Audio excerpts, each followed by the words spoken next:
दोस्तों Maruti Jimny car है। इस गाड़ी में प्रॉब्लम ये आ रही है कि जैसे ही गाड़ी स्टार्ट करते हैं एक सलेंसर की बहुत ज़्यादा साउंड आ रही है। वो आपको हम दिखाने वाले वीडियो के तात्पर्य। गाड़ी को करते हैं हम स्टार्ट। करो स्टार्ट। गाड़ी स्टार्ट है और ये देख रहे हैं साउंड।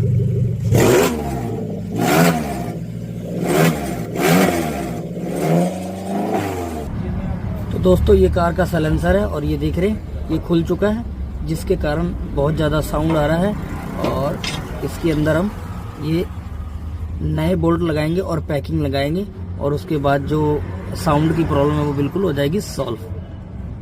तो दोस्तों इसके सारे हमने जितने बोल्ट से हमने लगा दिए, अब इसको टाइट करके और फिर कार को करेंगे स्टार्ट। बढ़िया से कर देंगे इसकी कसाई। तो दोस्तों अब गाड़ी है स्टार्ट और जो साउंड आ रहा था वो बिल्कुल हो चुका रिमूव। अच्छे टिप्स के लिए चैनल को फॉलो करें एंड वीडियो को भी